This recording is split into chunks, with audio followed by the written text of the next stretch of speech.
she's a witch, right? People don't get that. They don't understand that Mary Poppins is a witch.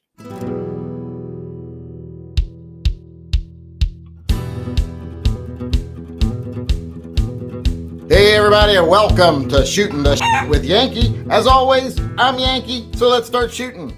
Today's question is, what safeties do you think are essential on a carry gun? Now, I'm not just talking manual safeties. You might want a manual safety. I'm talking passive safeties, more so passive, and even less passive safeties like trigger dongles. What is important on your carry gun? Is it a firing pin block? Is it an inertial block? Is it a decocker, trigger dongle, like I already said? Is it a hammer block over, a transfer bar? What safeties do you want to have on your gun before you will actually carry it? And I will go first here, as always, and say that the one essential safety that I always worry the most about is either a firing pin block or a hammer block. If I'm carrying a semi-automatic, I want something that prevents that gun from going off if something hits the hammer, because I bump into a lot of stuff. I catch chairs as I'm standing up, and run into door frames. I'm clumsy, and I would hate to bash my gun up against the wall and it go off.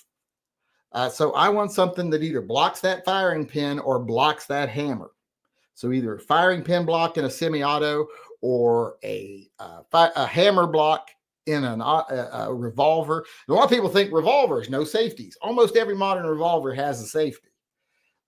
It's passive. It's either a transfer bar or a hammer block usually.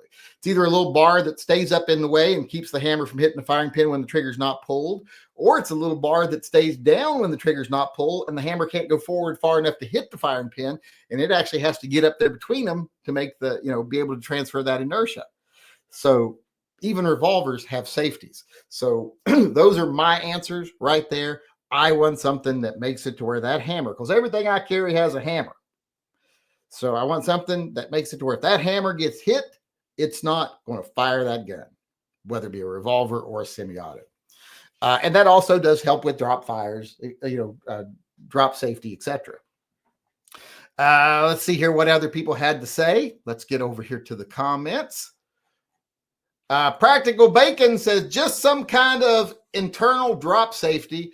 I don't like grip or manual safeties, but will carry a nice 1911 every now and then for a BBQ gun. I just had barbecue for lunch. Well, it's my dinner probably, because I ate it right before I came out here. Because I've been out here working, getting the bobby thing ready, and then went in and ate a sandwich, came back out here. But yeah, I'm not a big fan of manual safeties either, or grip safeties, but I can handle them on a 1911 because they're iconically part of the gun. They weren't originally, but iconically they are. Historically. Edgar Cortez loves to live dangerously because he said none. That's dangerous. Even the old cowboys used to leave an empty cylinder or leave it on a half click and half cock so that they wouldn't shoot themselves or their horse. You worse shoot your horse while you're driving along. You'll heal. It hurts. It's terrible if you hurt your horse. Ghost Shadow chimed in, and of course it's long. Number one, mechanical block to keep firing pin from hitting round without trigger being pulled.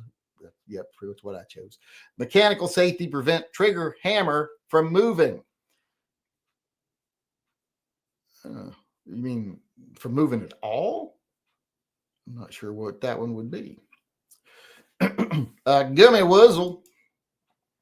Trigger dingus and a manual safety. I like a manual safety on striker guns. Bears with guns need safety. That's true. That's very, very, very true. But yeah, the trigger dingus. A lot of people like that. I'm not a big fan of the dingus, but you take it away like on the P320 and people start throwing a fit, but or they start just shooting themselves. Well, that's only cops. And that's not really a tragedy. When they come to me and they say, oh, they got to change the P320 design because cops are shooting themselves with it. And I'm like, oh, that doesn't seem like a reason to stop it, making it the way it is. Doesn't seem like a reason to change it to me. I'm going to get people mad because my anti-police, he's one of them defund the police people. I never said defund the police, but I think we need less of them. Shouldn't be drinking that while I'm doing the chat. Mr. Furley said drop safety. Yeah, just don't want your gun going off if you drop it. Here's the best drop safety is to not drop your gun, but you know, bad things happen. I dropped one on my toe once, broke my toe. Did a video on it years ago. Had to let people know the stupid thing I did because I dropped my gun. It was like a Ruger Blackhawk.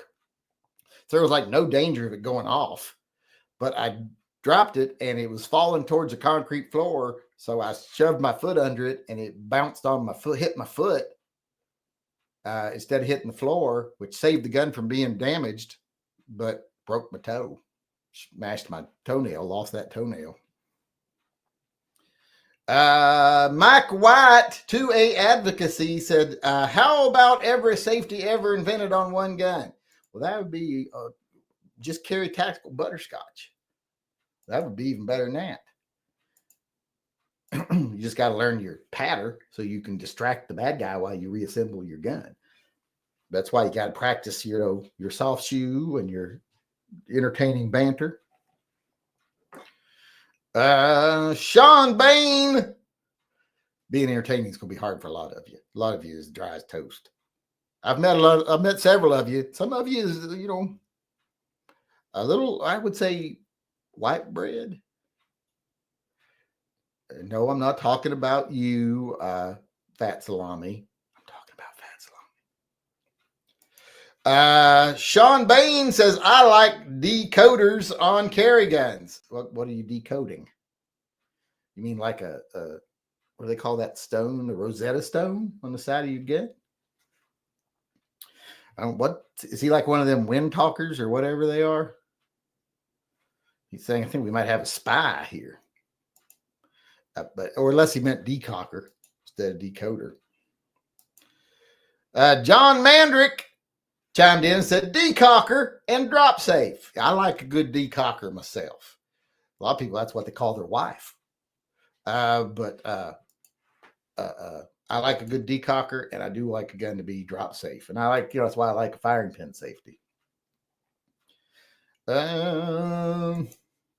Mikey D says drop safety, hammer block, #1 safety booger picker off the trigger. Why did he abbreviate trigger to TRGR? He couldn't just type trigger. Schroinger safety, the gun is both safe and not safe. Yeah, see, I don't go for that philosophical bullshit. You know, that whole thing that like, until you open it, both doors have a lady and a tiger. Well, no, that's just not real. That's not true. There's a probability. There's equal probability that one has the lady and the tiger, but there's almost zero chance, unless someone's breaking the rules, that there's both are in one. And they're definitely not both in both, unless someone's really breaking the rules. So I don't go for all that metaphysical bullshit. It doesn't really. It's too thought for the sake of thought with no reality back in it. Like the whole until you open the box, the cat is both alive and dead.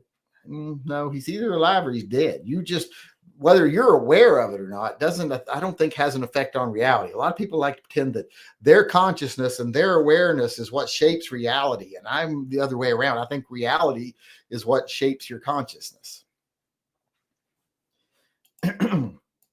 That was Gummy Whistle, by the way. And Daniel Pennant says, at a minimum, what Glock does and no externals. Well, Glock does some stuff. You know, the trigger dongles, they're probably the most famous one. And then finally here we got Boss Hug weighing in. And he says, to be safe, the grip zone should be clearly marked. Well, I mean, Springfield Armory did that. Let people know where to grab the gun. And then they took it off. And I think maybe that's why a lot of the cops are having problems with the P320, because they don't say where to hold the gun. So, or what end to point at the bad guy. So that might be all the problems that we're facing. But that's the last one weighing in today. So those are the safeties people want. And like I say, remember, wanting a safety is not a bad thing. Most guns should be safe. You should have firing pin blocks, drop safeties, transfer bars, things like that. If you're going to carry that gun for your own safety, because the reality in life is if your gun is not that safe, well, you're more of a danger to yourself than anybody else is to you if you're handling that gun every day. So having a gun that's safe is just good thinking. Safe as can be without reducing your chances of being successful in a self-defense situation. So how about you people out there in YouTube land? What do you think?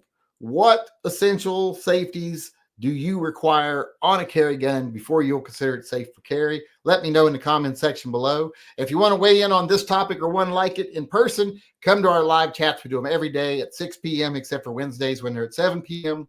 And you can come in and let us know what you think of the topic of the day, and then stick around for the open chat, which immediately follows this one. So don't anybody go anywhere.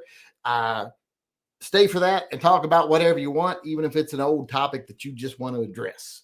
So hope to see you in a live chat soon. Thanks to everybody who participated today. Hope to see y'all again tomorrow and at our after chat here in a few minutes. So until then, remember, always carry and stay safe till I see you again.